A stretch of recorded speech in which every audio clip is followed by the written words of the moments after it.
அனைவருக்கும் வணக்கம். சுப மாரிமுத்து திருப்பூரிலிருந்து இந்த பதிவு உங்களுக்காக. இன்றைக்கு திருவோண நட்சத்திரத்தில் பிறந்தவர்களுக்கு இன்றைக்கி ஒரு அற்புதமான ஒரு சூட்சமத்தை இன்றைக்கி உங்களுக்கு சொல்ல போகிறேன். திரு ஓணம். கேரளாவில் பார்த்தீங்கன்னா ஓணம் பண்டிகையை உலகமே அந்த ஊரில் இருக்கிறவங்க அத்தனை பேர் ஓணம் பண்டிகை வந்தால் அவ்வளோ மக்களுக்கு கொண்டாட்டமாக இருக்கும். அப்பேற்பட்ட நட்சத்திரம் திருவோண நட்சத்திரம். இந்த திருவோண நட்சத்திரம் ஒரு சிறப்பான நட்சத்திரம்.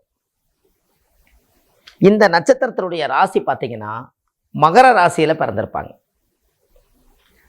இந்த திருவோண நட்சத்திரத்தில் மகர ராசியில் ஒருவர் பிறந்து அவங்க வாழ்க்கையில் திருவோணம் என்ன, மகரம் என்பது முதல வீடு. இந்த முதலை என்ன பண்ணுன்னா சமயம் வரும்போது அடித்து சாப்பிட்டுக்கும். அது வரைக்கும் அது தேடி போய் சாப்பிடக்கூடிய மிருகம் இல்லை. அது சமயம் வரும்போது அடித்து சாப்பிடும். சிங்கம் பார்த்தீங்கன்னா வாலின்றிய போய் அடித்து சாப்பிடும், துரத்தி போய். ஆனால் முதல் அப்படி கிடையாது, தண்ணிக்குள்ளேயே படுத்திருக்கும். அந்த எண்ணத்தை பூரா வச்சுக்கிட்டே படுத்திருக்கு. யாராவது வருவாங்களா தண்ணி குடிக்கணும், கரெக்டாக அது அப்படியே பாறாங்கல் மாதிரியே படுத்திருக்கு. தண்ணி குடிக்கும்போது கப்புன்னு எட்டி ஒரே ராகு. அதுபோல தான் திருவோண நட்சத்திரக்காரர்களுக்கு சமயம் வரும்போது தான் சாதிக்க முடியும், எல்லா நேரம் சாதிக்க முடியாது. இதுக்கெல்லாம் சாதிக்கிறதுக்கு ஒரு நட்சத்திரத்தை நீங்கள் தெரிஞ்சுக்கணும் அல்லவா? அப்போ திருவோண நட்சத்திரத்தில் வாழ்க்கையில் ரொம்ப கஷ்டப்பட்டவங்க, மகர ராசியில் பிறந்திருக்கிறவங்க, கால புருஷத்துக்கு 10வது ராசி, கர்மா ராசி. இந்த ஜென்மத்தில் மனித பிறப்பெடுத்து நிறைய புண்ணியங்கள் எல்லாம் சேர்த்து வச்சு குழந்தைகளை எல்லாம் பெற்றெடுத்து இந்த பூர்வ ஜென்மத்தில் இருக்கக்கூடிய ஊழ்வினை கர்மா தோஷத்தெல்லாம் இந்த வம்சாவளி சாபத்தை போகிறாம் நீக்கக்கூடிய ஒரே நட்சத்திரம் திருவோண நட்சத்திரமே. இந்த திருவோண நட்சத்திரத்துக்கு இருக்கக்கூடிய மகா சக்தி அவ்வளோ பெரிய பவர்ஃபுல்லான நட்சத்திரம்.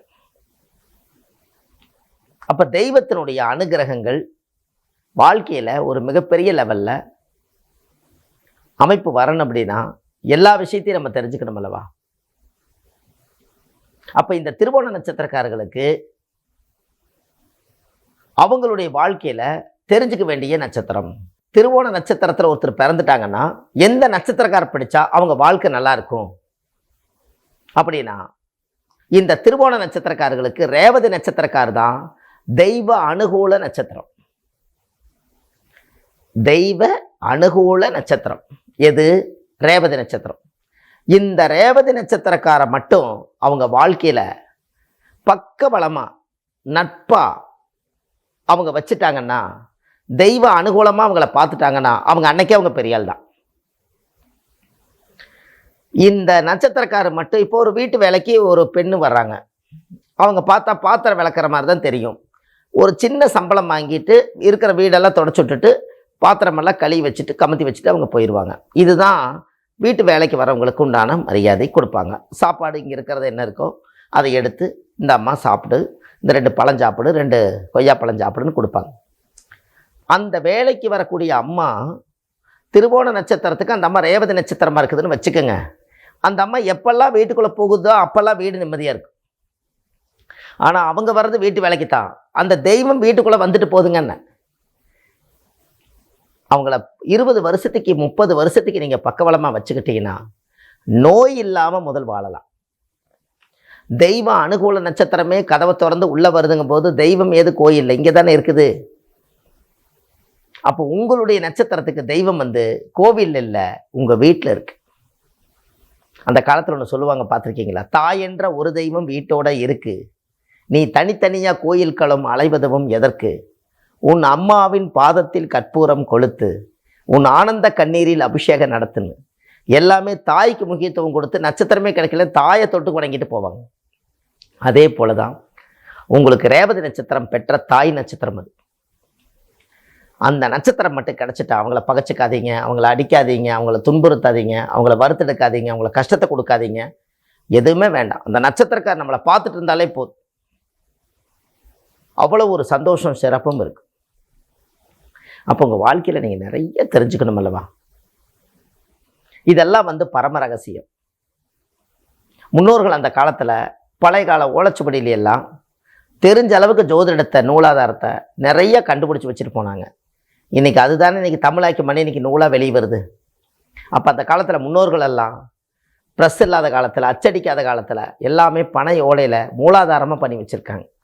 அதனால தான் திருவோண நட்சத்திரக்காரர்களுக்கு ரேவதி நட்சத்திரக்கார் வந்து தான் நட்பு நட்சத்திரமாக இருந்து ஆயுள் காலத்து வரைக்கும் அவங்களுக்கு அந்த பவர் உண்டு, அந்த தெய்வ அனுகூலம் உண்டு. எந்த காரியத்தை எடுத்தாலும் சக்ஸஸ் ஆகுது, போகிற காரியம் ஜெயமாகுது. அப்போ இந்த தெய்வத்தினுடைய அனுகிரகங்கள் எல்லாமே ஒரு சிறப்படைகிறதுனால கண்டிப்பாக உங்களுடைய வாழ்க்கையில் பெரிய பெரிய சாதனைகள் எல்லாம் நீங்கள் சாதிக்கிறதுக்கு இந்த மாதிரி நட்சத்திரக்காரர்களை எல்லாம் நீங்கள் பக்கத்தில் உறுதுணையாக வைங்க. தவறான பாதையில் நீங்கள் நினைக்க வேண்டாம். நமக்கு சாதகமான நட்சத்திரத்தை பாதகமாக்கிறாதீங்க. அந்த நட்சத்திரக்கார் கூட இருந்த சகல காரியங்களும் வெற்றி அடையும். நீங்கள் வந்து முதல் வேலையை செக் பண்ணுங்கள். ஒரு காரியத்துக்கு அவங்கள கூட்டிகிட்டு போங்க, அந்த காரியம் சக்ஸஸ் ஆகும். உங்களுடைய கர்ம வினைவே தீர்க்கக்கூடிய நட்சத்திரம் உங்களுக்கு ரேவதி நட்சத்திரமே. அப்போ ரேவதி நட்சத்திரம்னா என்ன? ரேவதி நட்சத்திரம் மீன ராசியா? அப்போ உங்கள் வீட்டில் 4 மீனை வாங்கி விட்டு அதுக்கு டெய்லி ஒரு தீவனம் பண்ணி இன்னொரு 4 உயிரை நீங்கள் வாழ வச்சாங்கன்னா அப்போ இந்த திருவோண நட்சத்திரக்காரர் நல்லா இருப்பாங்களா? இன்னொரு 4 உயிர்கள் வாழ்ந்துட்டு இருக்குதா? உங்களால் ஒரு கொஞ்சம் சாப்பாடு கிடைக்குது, அதுக்கு ஒரு புண்ணியத்தை வீட்டில் சேர்த்து வைக்கிறீங்களா? இதெல்லாம் நீங்கள் பண்ணலாம். ரேவதி நட்சத்திரக்காரு கோயில் ஸ்தலத்தில் தெப்ப குளத்தில் இருக்கக்கூடிய மீன்களுக்கு நெல் பொரி அவல் பொரி வாங்கி தானம் பண்ணிட்டு வந்தாலே உங்களோட கர்ம வினை தீருமா. இதை கண்டிப்பாக நீங்கள் செஞ்சுட்டு வாங்க. திருவோண நட்சத்திரத்தில் பிறந்திருக்கிறவங்க ரேவதி நட்சத்திரக்காரை வந்து வாழ்நாள் முழுவதும் பக்கபலமாக வச்சுக்கிட்டாங்கன்னா அவங்களுக்கு அன்னையிலேருந்து சகல பிரச்சனைகளும் நிவர்த்தியாகும். எல்லாமே இறைவனுடைய அனுகிரகத்தால் இந்த ஜோதிட சூட்சமத்துக்குள்ளே தான் அனைத்து ரகசியத்தையும் ஒழிச்சு வச்சுருக்காங்க. அப்போ இதெல்லாம் வந்து வாழ்க்கையில் நீங்கள் தெரிஞ்சுக்க வேண்டிய விஷயம் அல்லவா? உங்களுடைய கர்ம வினை தீர்த்துக்கணும் அல்லவா? பிறப்பு ஒரு முறை தான். நம்ம தாயுடைய கருவறையில் இருந்து தொப்புள் கொடியை அறுத்து இந்த பூமிக்கு நீங்கள் வெளியில் வரக்கூடிய நேரம், நீங்கள் என்ன போன ஜென்மத்தில் செய்த பாவத்தை சுமந்து கொண்டு இந்த பூமிக்கு வெளியில் வந்தீங்களோ அதை நீங்கள் அனுபவிக்கத்தானே போகிறீங்க. அந்த கர்மாவை எப்படி தீர்க்கறக்கு இந்த உலகத்தில் பிறப்படுத்தீங்களோ அந்த நோக்கத்தை நம்ம சரிப்படுத்தணும் அல்லவா?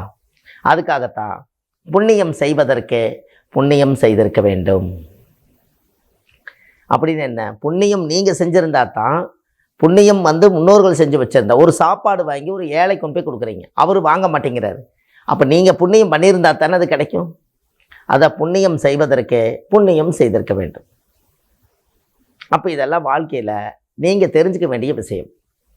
அப்போ இப்படியெல்லாம் அந்த கர்மவினை தீர்க்கறக்காகத்தான் இந்த பிறப்பை நீங்கள் எடுத்துகிட்டு வந்தீங்க இந்த பூமியில். அப்போ நீங்கள் நல்ல விதமாக இந்த பிறப்பு ஒரு சரித்திரமாக உருவாக்கி இந்த கர்மவினையெல்லாம் தீர்த்து ரேவதி நட்சத்திரக்காரை பிடிச்சு உங்கள் வாழ்க்கையில் நீங்கள் மிகப்பெரிய வெற்றி அடைஞ்சாச்சுன்னு சொன்னால் உங்களுடைய பாதையே ஒரு தனி பாதை, சிறப்பான பாதை, தெய்வீக பாதை.